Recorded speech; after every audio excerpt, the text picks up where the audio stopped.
Hello दोस्तों, welcome back to my YouTube channel. मैं आपका दोस्त यस। तो जैसा कि मैंने हम लोग क्या कर रहे हैं, टेंसेस को कर रहे थे, जिसमें हम लोग क्या कर रहे हैं, अभी कंटिन्यूअस टेंस को कर रहे हैं। इससे पहले मैंने क्या कंटिन्यूअस का फर्स्ट पार्ट अपलोड किया है।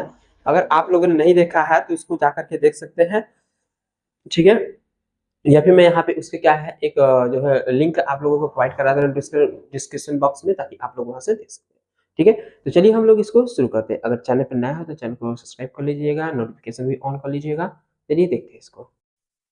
तो अभी मैंने क्या रखा है, यहाँ पे कुछ सेंटेंसेस लिख रखे हैं और ये थोड़ा सा ब्लैंक कर रखा है, इसलिए ताकि आप लोगों को मैं यहाँ पे समझाते हुए एग्जांपल पे बेस जो है रूल्स को करता चलूं, ठीक है। क्योंकि उस समय जो हम समझाएंगे वो रूल्स हमको अच्छे तरीके से आ जाते हैं। जैसे क्या है इंट्रोगेटिव सेंटेंस। इंट्रोगेटिव सेंटेंस क्या होता है कि डिफरेंस इसमें क्या होता है, दो टाइप से होता है। एक होता है एसनो टाइप, एक होता है डब्ल्यू टाइप, ठीक ना। एसनो टाइप में हमसे क्या करता है, हाँ या ना में जवाब पूछता है, और डब्ल्यू टाइप होते हैं उसमें हमें स्टेटमेंट्स बेस्ड जो होते हैं हमसे क्वेश्चन पूछे जाते हैं। अगर राम काला है तो क्यों काला है, क्या रीजन है, ठीक। इस तरीके से जो क्वेश्चंस आते हैं, हालांकि ये ऐसा क्वेश्चन नहीं पूछता है, तो ध्यान दीजिएगा, ठीक। तो इसका स्ट्रक्चर हमारा जैसे हो जाएगा, पहले क्या लिखेंगे हम लोग, ठीक। प्रेजेंट कंटिन्यूअस का कर रहे हैं तो इसमें क्या होता है, इज एम आर। क्या लिखते हैं, इज एम आर, यानी कि इसमें क्या है, पहले हेल्पिंग वर्ब, फिर क्या लिखेंगे, सब्जेक्ट को लिखते हैं, फिर लिखते हैं वी वन को लिखते हैं, फिर क्या लिखेंगे हम लोग, आईएनजी को ऐड करेंगे, फिर उसके बाद क्या लिखेंगे, ऑब्जेक्ट को लिखेंगे, इस तरीके से, और लास्ट में ये क्वेश्चन मार्क। अब हेल्पिंग वर्ब में हमारा क्या आता है, इज एम आर आते हैं। मैंने फर्स्ट वाले वीडियो में बताया कहाँ पे इज लगता है, कहाँ पे आर लगता है, ठीक है। और आई किसके साथ लगता है, ठीक। तो उसको आप लोग देख लेंगे तो बेटर पड़ेगा, बाकी यहाँ पे मैं कराते चल रहा हूँ, ठीक। तो ये क्या हो गया हमारा एस्नो टाइप हो गया, कितना एस्नो टाइप, यानी कि जैसे देखेंगे तो क्या वह नाच रहा है, इसका कैसे जवाब देना है, हाँ या ना। अगर नाच रहा है तो हाँ, नहीं नाच रहा है तो नहीं नाच रहा है, नो, ठीक, ऐसे। और दूसरा होता है हमारा, उसमें क्या होता है, डब्ल्यू एच होता है। इसमें क्या होता है, डब्ल्यू एच हो गया, फिर क्या लिखेंगे, हेल्पिंग वर्ब को लिखते हैं, फिर क्या लिखेंगे, सब्जेक्ट, फिर वी वन, फिर आईएनजी लगाएंगे, फिर क्या लिखेंगे, ऑब्जेक्ट को लिखेंगे। इस तरीके से हम क्या करते हैं, स्टेटमेंट बेस्ड वाले क्वेश्चन को करते हैं। यानी कि इसमें जो रूल्स आते हैं कि क्या, वो क्यों, कैसे, कहाँ, कब, ठीक, हाँ, कितने, ये सभी क्या होता है, सेंटेंस के बीच में आ जाते हैं, ठीक। जैसे कि क्या शब्द बीच में आया है, कहाँ बीच में आया है, और यहाँ पे क्या आया है। तो इस तरीके से जब आते हैं ना, तो हम क्या करते हैं, इस दूसरे दूसरे वाले बनाते हैं, कि डब्ल्यू एच वाले बनाते हैं, ठीक है। समझ गए, दोनों रूल्स के दोनों एग्जांपल्स देख लिए, ठीक। अब इस पे क्या होता है, कुछ बातें लिख लें, जैसे अगर, क्या, कब, क्यों, कैसे आदि शब्द बीच में आए, वाक्य के बीच में आए,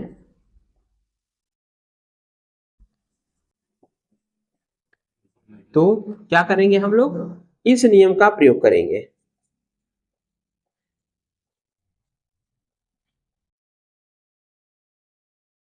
इस नियम का प्रयोग करेंगे, ठीक है।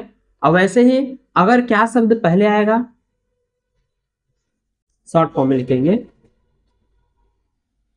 क्या शब्द पहले आए,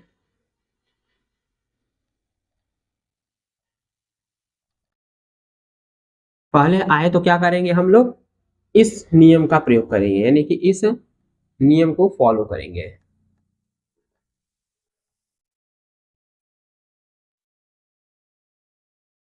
ठीक है, इस तरीके से। तो ये हमारे क्या हो गए, दोनों क्या होता है, क्या शब्द वाला, और ये हम करते हैं क्या शब्द अगर बीच में आएगा तब, ठीक। आई होप आप लोग समझ गए होंगे। अब हम लोग क्या करते हैं, इसके ट्रांसलेट करते हैं हिंदी टू इंग्लिश में, यानी कि इसके एग्जाम्पल को देखते हैं, ठीक। तो इससे पहले क्या कहता है कि वह नाच रहा है। अब क्या शब्द पहले आ गया, क्या शब्द पहले आ गया, क्या करेंगे, पहले वाले रूल को अप्लाई करेंगे, बस स्टेप टू स्टेप जैसे कर रहा हूँ वैसे आप कॉपी पेस्ट करते जाएंगे ना, तब पर भी सीख जाएंगे, ठीक है। क्योंकि हमारा मेन उद्देश्य है सीखना है, ठीक है। तो क्या शब्द पहले आया, तो हेल्पिंग वर्ब पहले लिखेंगे। अब हेल्पिंग वर्ब भी तीनों इज एम आर है, तो सब्जेक्ट हमारा वह सिंगुलर है, क्या करेंगे, इज को लिख लेंगे, क्या है, इज। सिंगुलर के साथ इज लगाते हैं, प्लूरल के साथ आर, और आई के साथ एम लगता है, ठीक। इज लगा लिए, और वह नाच रहा है तो यहाँ कर लेंगे ही, तो इज ही। और उसके बाद क्या है, वी वन, यानी कि नाचना, नाचना होता है डांस, डांस हो गया। अब इसमें आईएनजी जोड़ेंगे तो यहाँ से इसको जो है हटा देंगे, ये हो गया डांसिंग। अब कहाँ पे कोई ऐसा वर्ड लिखा है कि घर में, बाहर, फ्लोर पे, कहाँ पे नाच रहा है, तो कहीं नहीं लिखा है, ठीक। तो इसलिए ये क्या हो जाएगा, यहीं पे हमारा क्वेश्चन मार्क, क्योंकि कहने का मतलब कि ऑब्जेक्ट है ही नहीं। तो is he dancing, only one, is he dancing, is he dancing, तो ये हमारा क्या हो गया, ट्रबल हो गया, ओके। नेक्स्ट हमारा क्या है, तुम कहाँ पढ़ रहे हो, और तुम कहाँ पढ़ रहे हो तो बीच में क्या शब्द आया है तो इस पे बनाएंगे, ठीक। तो क्या की स्पेलिंग क्या होती है, अरे कहाँ की, तो वेयर होता है, वेयर।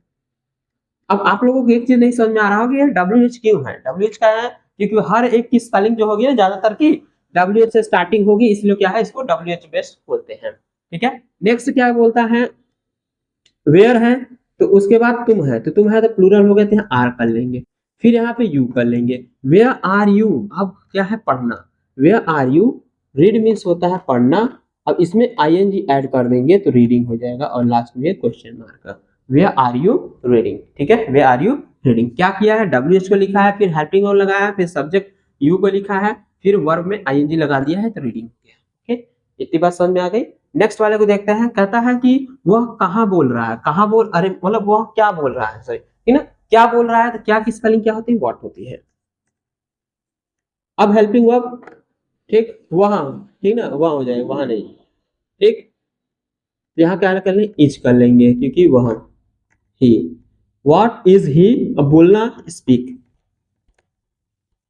ING जोड़ देंगे, speaking, what is he speaking, what is he speaking, okay. आगे कहते हैं राम सीता से क्या कह रहे हैं, ठीक, क्या कह रहे हैं, यहाँ क्या आया है पहले बीच में, यहाँ पे भी लिख लेंगे व्हाट इज, और राम है इसमें इज लग रहा है, राम, व्हाट इज राम, अब कहना होता है हमारा सेम इज, ING कर लेंगे, saying, what is Ram saying, अब किससे, सीता से, ठीक ना, टू सीता,